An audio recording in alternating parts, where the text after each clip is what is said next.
Okay, sorry, I gotta check my schedule. Okay, we're at the point of the Golden Bedpan Award. And, I've got some stuff to say about this, actually, so I'm just gonna kind of okay, you over here. sure. Okay. Okay.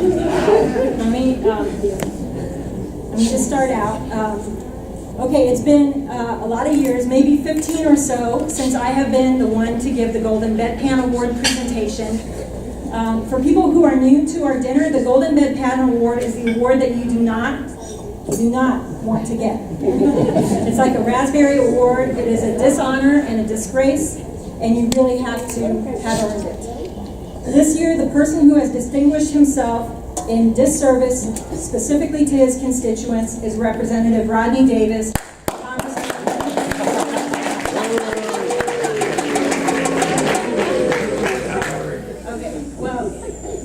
You're up here, Adani. Yeah, I'm already up here. Yeah, I have a lot to say about this. So is it okay if I join you here and stand up here with you? Okay. Okay, so this is sort of like, between Adani and I, it's sort of like a healthcare fact chat.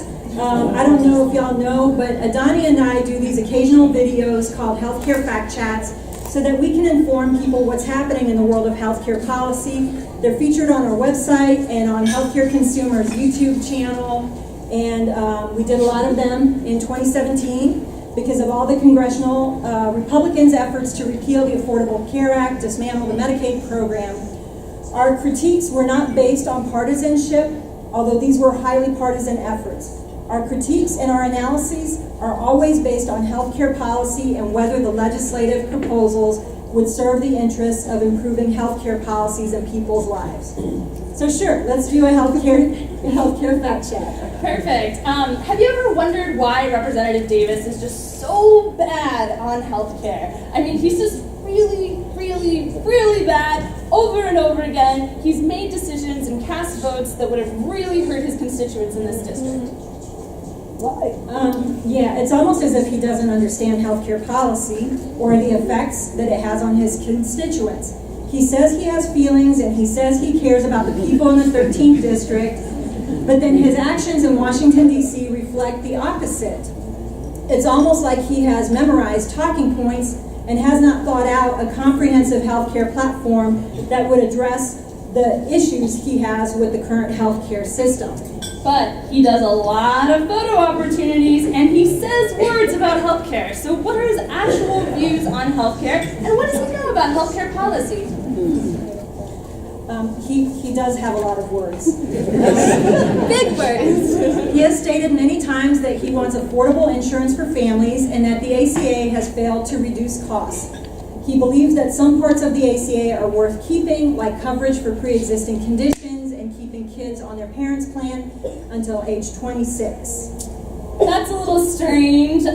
He supported the House healthcare bill known as the AHCA, which would have reduced the amount of financial assistance that some adults get on their health insurance on the health insurance marketplace, which means that they actually would have paid more in health insurance premiums.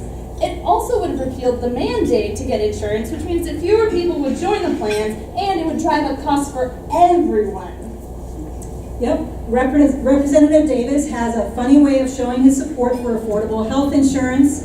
Medicaid is the most affordable health insurance program available, and the AHCA would have made devastating cuts to it that would have left millions of people without coverage. Representative Davis has voted against sound health policy at every opportunity. This is why he is so deserving of the Golden Bedpan Award. And have we tried talking to him about this? Like, what's going on? Yes. on our healthcare fact chats, we sigh a lot. Yes, we've tried many times. We sent emails and letters and made phone calls to his office, offering to meet with him and discuss health policy. Us and the Champaign-Urbana Public Health District offered to meet with him. We invited him to community forums. He would never respond to us. I even offered to publicly debate him if that's what he would prefer. The Champaign County League of Women Voters offered to host the debate. There was no response from Representative Davis.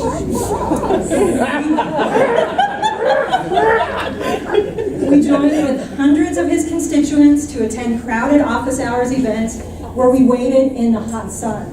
I even tried to engage him on Twitter, and I admit I sort of trolled him on Twitter. With facts. I trolled him with facts. And many of our fact chat videos have us telling Davis to give us a call. So not only does he not understand healthcare policy, but it seems like he isn't even trying to understand it. He's just determined to do what Paul Ryan, retire in peace, wants him to do, no matter what's best for his constituents. So has he done anything lately? Like after his votes to repeal the Affordable Care Act and dismantle the Medicaid program this summer, like what else has he done? Well, if his healthcare positions weren't bad enough, he worked really hard to help pass the most recent tax cut bill, which only funds tax breaks for the wealthiest of the wealthy individuals, but also drastically cuts the tax rate for corporations.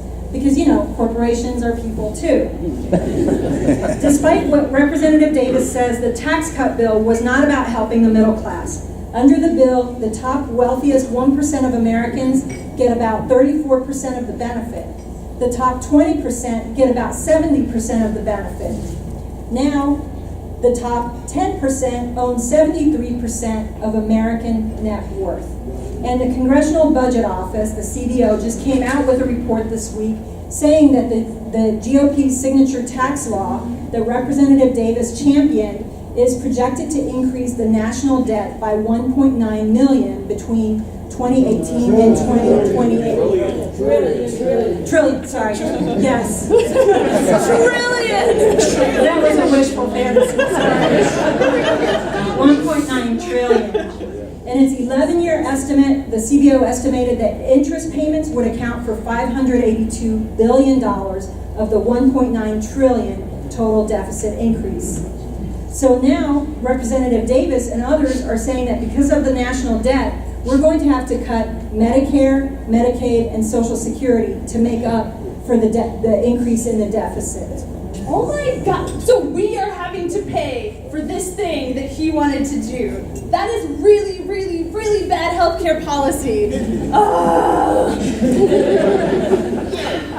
Right.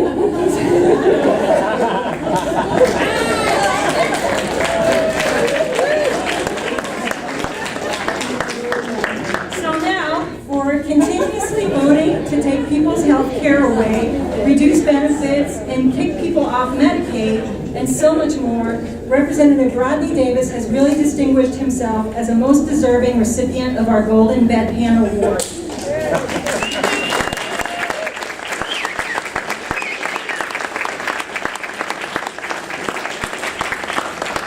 Representative Davis declined to attend this event tonight to receive his award. Actually, he just didn't even respond to us. But fortunately, we are joined by Flat Rodney, who is more responsive to his constituents.